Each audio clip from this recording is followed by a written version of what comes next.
Just a short message with the sad news that I've read this morning regarding Taff. It's really upsetting to read over social media today. My thoughts are with Taff's family, friends and loved ones, and the condolence will be sent from my family personally, knowing Taff really well. And obviously from Flint Town United, we pass on our condolences as well. Taff was really instrumental in taking me to Huddersfield from Coventry.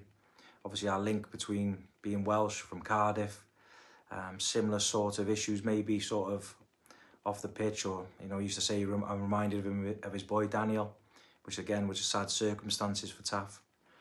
And he's just a real good man, honest, tough, really tough, a great career, embodied everything that he took in from his career into an assistant manager and also as a manager.